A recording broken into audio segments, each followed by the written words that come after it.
السلام عليكم ورحمة الله وبركاته. الحمد لله رب العالمين، وصلى الله على سيدنا محمد وآله وصحبه أجمعين، وبعد. Tunaendelea na darasa yetu ya fiqh, kitabu cha Minhaj Talibin, kitabu Siyam, na leo tumefika katika sehemu ile ambayo inahusiana na masala ya kafara ambalo limemlazimu mtu baada ya kufanya jimai mchana wa Ramadhani na mkewe. Kwa limeelekezwa kwamba liko katika utaratibu maalum, na kufunga, kuna kuacha huru mtumwa, kuna kuwalisha maskini 60. Kwa hiyo ikaelezwa na kilichokuwa bora zaidi ni kipi, lakini mpaka tukafikia hatua ya kwamba lau alianza moja lakini akaja akapata jingine ambalo ndio lilitakiwa alianze hilo, basi ataachana na kafara lile ambalo alikishalianza, atekeleze lile ambalo alikuwa mara ya kwanza amelikosa. Sasa hapa tunasoma leo wal asahu, na kauli iliyokuwa asahi ni wajihi ulio sahihi zaidi. Kuna sahihi na asahi. Kwa ukiambiwa sahihi ni sahihi, ukiambiwa asahi maana yake ni sahihi zaidi. Anna lahu al-udula ani sawmi ila al-it'ami li shiddati al-ghulma, kwamba kuna mjuzikia yule mfungaji ambaye ameharibu saumu yake akawajibishwa kulipa kafara, na kafara lenyewe ikawa ni kufunga.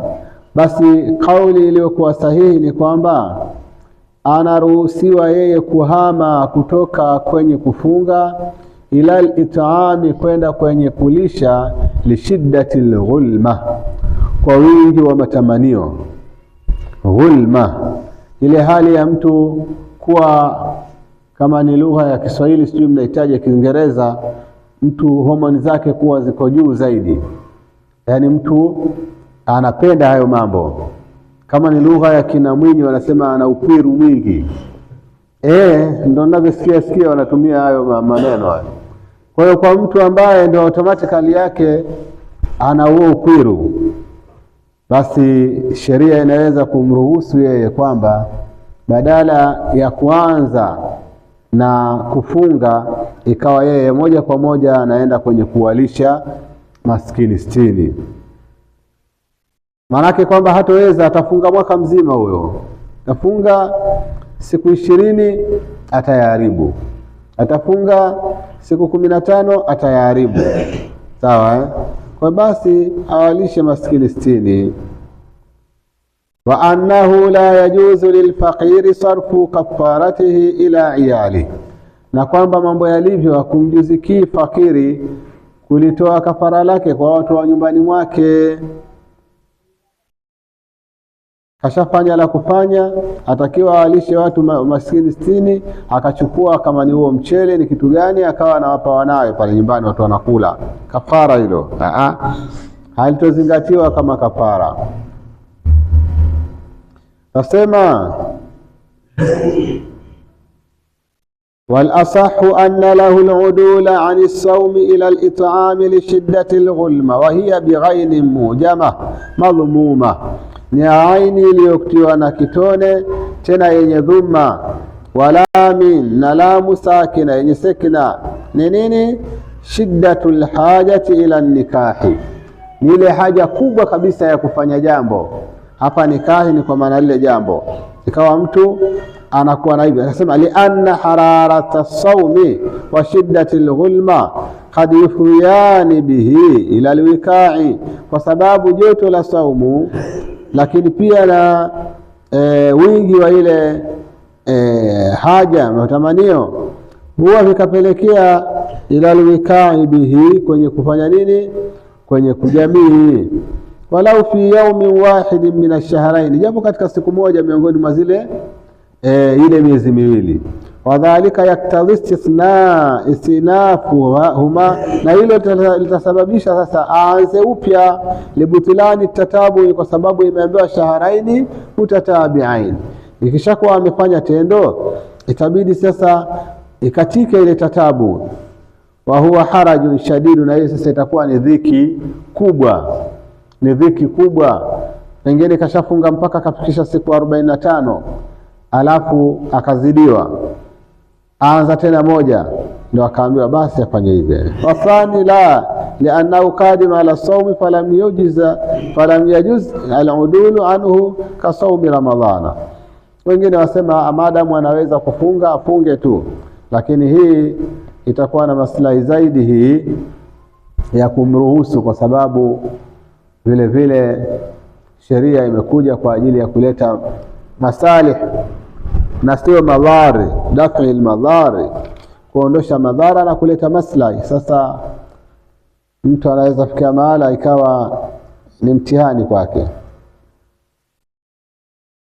Huyu ni tofauti na yule tuliomzungumza jana kwamba kuna mtu yeye kwa sababu ya ule utajiri wake tu basi anaona kwamba mimi nitalipa kafara alafu nitafanya haya mambo.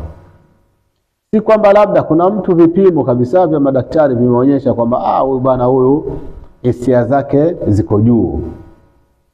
Sawa Lakini kuna mtu sio kwamba hisia zake ziko juu, ni kwamba ana uwezo wa kufanya, kwa hiyo niacha nifanye tu.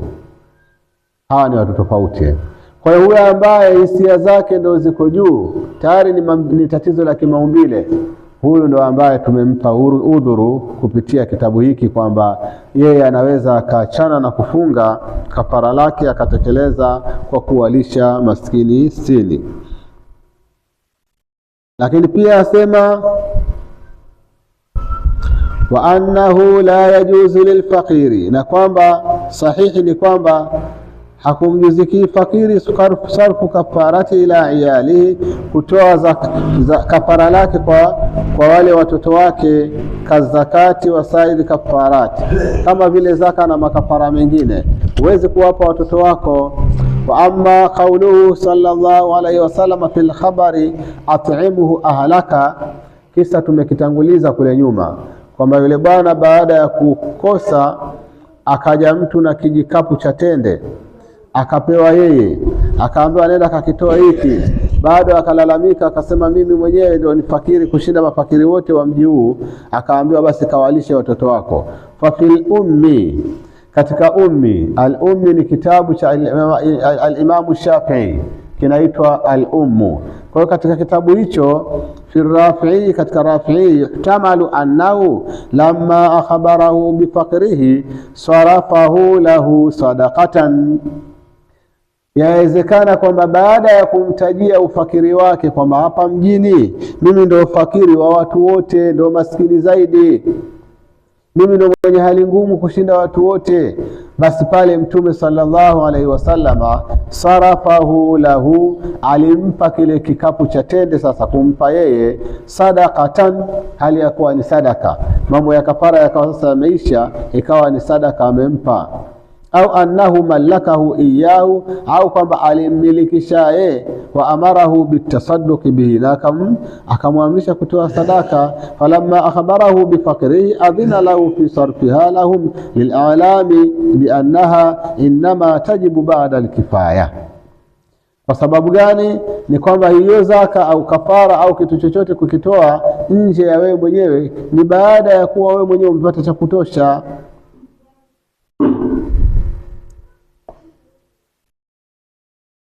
Kwa hiyo sije kafikia mahala mbona maelezo yanakataana, huku tunaambiwa kafara mtu asijitolee kuwapa wanawe, lakini kule tuambiwa mwisho wa kisa aliambiwa nenda kawape watoto wako.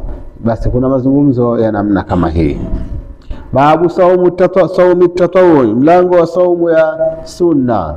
Saumu ya sunna nayo ina mlango wake maalum, kwa maana ya kwamba zitatajwa saumu za sunna. Saumu ya faradhi tunafahamu ni mwezi wa Ramadhani, kwa sababu limekuja katika nasi ya Qur'ani kutiba, na kutiba kwa maana furidha. Kwa tayari tunapata saumu ya mwezi wa Ramadhani ni faradhi, ni lazima. Alafu kuna faradhi nyingine ndio kama zile za makafara. Ameua mtu kwa bahati mbaya akatakiwa alipe kafara, kama kafara litakuwa ni saumu, basi hiyo saumu hiyo itakuwa ni ya lazima. Au mtu amemwacha mkewe, yani hakumwacha talaka, amemtamkia maneno yale yanaitwa dhihari, akamwambia wewe na kuona kama dada yangu au kama mama yangu, pale sheria inamwambia hawezi kumrudia kwa kufanya naye tendo lolote, hata kama watakuwa wako pale pale nyumbani, mpaka atakapofunga miezi miwili. Afunge miezi miwili ndipo aweze kuendelea kuwa mke wake, kwa maana kufanya naye yale wanayofanya mke na mume. Kwa hiyo saumu kama ile ni saumu pia ya faradhi. Ama mtu akaweka nadhiri, nikipata hiki nitafunga siku kadhaa, hiyo pia inaitwa saumu ya faradhi. Ama ndio ile mtu akajamii mchana wa Ramadhani akaambiwa alipe kafara la saumu, basi kafara hilo pia ni saumu ya faradhi. Ama saumu za sunna ni kama tutakavyoziona hapa, nasema yusannu saumu al-ithnaini wal khamisi, unasuniwa kufunga siku ya Jumatatu na siku ya Alhamisi, siku ya Jumatatu na siku ya Alhamisi, wa Arafa na siku ya Arafa, wa Ashura na siku ya Ashura, wa Tasua na Tasua, wa ayyamil bidhi na kufunga siku nyeupe, wa sittatin min Shawwal na siku sita katika mwezi wa Shawwal, watatabuha afdal na kuzifululiza, kuzifuatisha ni bora zaidi. Kwamba mwezi wa mfungo mosi utakapotakiwa kufunga saumu za siku sita, basi ni bora ukianza mwezi Idi pili ni mpaka mwezi saba umemaliza. Ukianza mwezi tatu, pengine labda jana chapati zimebaki nyingi, ukaamua leo, maana wengi wanashindwa kufunga sita siku ya pili kwa sababu hiyo tu, maando yamebaki kwa wingi, maandazi yapo mengi, kwa mtu anaona hapana, kwa paka amalize maandazi yake ni siku 3 ni 4, halafu ndipo aingie kwenye saumu ya sita. Lakini unakosa fadhila. Fadhila ni kuziunganisha na Idi. Ukimaliza Idi leo, kesho uanze kufunga sita. Haya tutaieleza tukifika mwanzo wake, kwa sababu tunaenda kwa arrangement. Sasa katika arrangement hapa imeanza saumu al-ithnaini, lakini pia wal khamis. Kwa tunasoma hapa yusannu saumu al-ithnaini wa saumu al-khamis li'annahu kana yataharra saumuhuma. Kwa Mtume sallam alikuwa akikusudia kuzifunga siku mbili hizo. Innahuma yawmani tughradhu fihima al-a'malu, hizo siku mbili za Alhamisi na siku ya Jumatatu ni siku mbili ambazo huonyeshwa katika siku hizo matendo. Fa uhibbu an yu'rada amali wa ana saimu, mimi napenda amali zangu zionyeshwe nikiwa nimefunga, kwa sababu yakionyeshwa matendo yanaonyeshwa matendo ya mpaka ile siku. Mathalan Jumatatu yanaonyeshwa matendo ya kuanzia Ijumaa, Jumamosi, Jumapili na ya leo Jumatatu. Kesho Jumanne napo yanakusanywa ya Jumanne na ya Jumatano na ya Alhamisi. Kwa hiyo pamoja na ile Alhamisi inaonyeshwa. Kwa hiyo Jumatano alifanya hivi asubuhi, mchana akafanya hivi, usiku akafanya hivi. Jumatano nayo alifanya hivi asubuhi, mchana akafanya hivi, usiku akafanya hivi. Leo Alhamisi amefanya hivi, akafanya hivi, na sasa hivi anafanya hivi. Sasa anasema mimi napenda basi matendo yangu yaonyeshwe ikiwa mimi nimefunga. Ndio akawa sasa Mtume sallallahu alaihi wasallam siku ya Alhamisi utampata na saumu, na siku ya Jumatatu utampata na saumu. Fadalla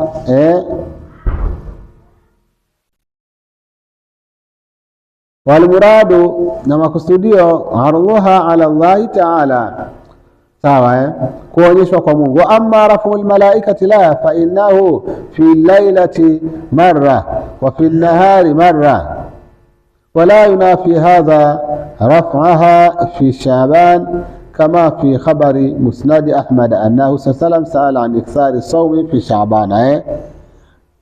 Kwa hiyo asubuhi mpaka jioni mwanadamu anapofanya matendo yake anayoyafanya yanachukuliwa na malaika, yanapelekwa mbinguni. Alafu usiku kucha anaolala mtu yanachukuliwa matendo yake mtu, yanapelekwa mbinguni. Ndio maana kuna malaika ambao wako mbinguni, wengine wako ardhini, shifti. Wale waliokuwa mbinguni na waliokuwa ardhini wanapokezana shifti, saa 10 jioni na alfajiri. Ndio mpaka Mtume sallallahu alaihi wasallam asema yataakabuna fikum malaikatun bil-laili wa malaikatun bin-nahari, sawa fi salati al-asr wa salati subhi. Faman safaha, sawa, faman wafaka musafahatuhu musafahatul malaika, basi kuna kuwa na bonus pale imewekwa. Ile watu wanapopeana mikono asubuhi baada ya swala na wakapeana mikono ile jioni baada ya salati al-asri, Mtume sallallahu alaihi wasallam asema wanapishana malaika, wanaingia shifti. Wale wa asubuhi wanatoka saa 10, wanaingia wengine wa usiku, watakuja kutoka alfajiri. Sasa wakati ule wanaingia malaika, nyinyi mnapopeana mikono, na wale nao pia vile vile wanapeana mikono. Kwa hiyo unaweza ukatoa mkono, kumbe umempa mkono malaika. Katika hilo basi itakuwa umepata fahari na faida kubwa kweli kweli. Japokuwa kuna binadamu ambao kazi yao wameumbwa kukataa, wameumbwa kupinga, wameumbwa tu basi. Aya kama usambiwa hivyo na ikatokea bahati mbaya kwamba hakuna lolote. Lakini je, tukipeana mikono sisi wenyewe kuna shida gani? Mtume sallallahu alaihi wasallam tahadu tahabu watasafahu yadhhabil ghillu ankum. Hakutuambia peaneni mikono msikitini, peaneni mkono baharini, peaneni mkono shamba. Kasema tu tasafahu yadhhabil ghillu ankum, peaneni mikono. Na ikishakuwa swala imeisha hapa, kinachofanyika baada ya swala hakizingatiwi. Hakuna kukariri kwamba mbona Mtume alikuwa akimaliza kuswali. Jamani, Mtume kaimiza swallu kama raaitumuni usalli, au kasema if'alu kama raaitumuni af'alu. Yani mtengeneze mazingira yoyote ile sasa kwamba nikimaliza kuswali ninachokifanya mimi ndio nifanye. Sasa je, kama Mtume akimaliza kuswali enda nyumbani kwake, enda kula, na wewe cha kukila huna, ukimaliza utakaoende shamba, utamuiga Mtume sasa hapo pia? Kwa swala imeisha. Sallu kama raaitumuni usalli. Mtume anasujudi kwa hii paji la uso, wewe huwezi ukasujudi na shavu, kwa sababu Mtume hakusujudi na shavu, kasujudi na paji la uso. Mtume alisujudi kwa kuweka viganja vyake chini, huwezi kusujudi kwa kuweka mgongo wa viganja. Ndio sallu kama raaitumuni usalli. Mtume alitoa salamu kwa kuanza upande wa kulia kisha akaja wa kushoto, wewe huwezi kuanza kushoto. Lakini kisha kwa salamu imeisha, tena yaliyobakia pale ni maelekezo. Kama kuna maelekezo tuliopewa tutayafanya kama ilivyopewa. Baada ya maelekezo, kilichonyamaziwa sisi tunaweza kufanya chochote ambacho ni cha kheri. Ndio sasa zile istighfari 33 alizozitaja Mtume twazifanya, sijui tahmidi 33 twazifanya. Lakini baada hapo tunaomba Mwenyezi Mungu. Kumuomba Mwenyezi Mungu hakukutajwa, lakini kama hakukutajwa nako hakukuzuiliwa. Kwa hiyo katika hili nalo kuna usuna huo, sawa. Ifahamike kwamba malaika wanapeleka matendo ya waja kule jioni na asubuhi, usiku na asubuhi. Sasa wanapishana katika hali kama hiyo. Kwa hiyo tunazungumza haya kwa nini? Kwa sababu tumesema Jumatatu na Alhamisi matendo yanaonyeshwa, ndiyo ile ikishafika kule juu usiku wa leo na usiku wa kesho na usiku wa kesho kutwa, ikifika Jumatatu sasa anaonyeshwa Mwenyezi Mungu. Haya bwana ndio ya fulani yani, na yule anaonyeshwa Mwenyezi Mungu. Na hivyo hivyo kuanzia Jumanne, Jumatano ukiyafanya huku yapelekwa juu, ukiyafanya pelekwa juu. Lakini ikifika Alhamisi, haya bana, mzigo wa fulani ndio huu, mzigo wa fulani ndio huu. Hivyo hivyo. Alafu ikifika siku ya nusu Shaabani, nayo pia iko vile vile. Isikushangaze, ndio anaposema hapa Sheikh Kwa hiyo siku ya Jumatatu na siku ya Alhamisi, miongoni mwa sababu za msingi za kufungwa ni kwa sababu Mtume sallallahu alaihi wasallam alikuwa akizifunga, na yeye mwenyewe akatoa sababu kwa nini anazifunga. Akasema siku hizo amali za wanadamu huonyeshwa, na mimi napenda amali zangu zionyeshwe nikiwa nimefunga. Wa Arafa, na ni sunna kufunga siku ya Arafa, sawa. Saumu yaumi Arafa wa huwa tasiu dhilhijja, nayo ni siku ya 9 ya Dhilhijja, lighairi alhaji, kwa siku mwenye kuhiji. Likhabari Muslim, kwa hadithi ya Imam Muslim isemayo siyamu yaumi Arafa, kufunga siku ya Arafa, ahtasibu ala Allahi annahu yukaffiru, sawa. Kwa maana ya kwamba saumu hiyo ninataraji malipo kwa Mwenyezi Mungu kwambayo inafuta as-sanata allati kabilahu was-sanata allati ba'da, madhambi ya mwaka ulio kabila yake na mwaka ulio baada yake. Wa huwa afdalul ayami, nayo ni bora ya masiku. Li khabari Muslimi ma min yawmin akthara min an ya'tika Allah fihi min nari min yaumi Arafa, hakuna siku ambayo amekithirisha kuwaacha huru Mwenyezi Mungu watumwa na watu waja wake na moto kuliko siku ya Arafa. Siku ya Arafa wanaachwa huru wengi mno, sawa. Wa amma qawluhu khairu yawmin ittala'at fihi ash-shamsu yawm al-jum'a, hadithi isemayo bora ya siku iliyochumbuka juu yake jua ni siku ya Ijumaa. Famahamulun ala ghairi yawmi Arafa, ni yenye kuchukuliwa kwa kulinganisha na hizi siku zote za mwaka. Ukitoa siku ya Arafa, Jumatatu, Jumanne, Jumatano, Alhamisi, siku bora ni Ijumaa, sawa. Basi inshallah tuishilie hapa. Wallahu wa rasuluhu a'lam.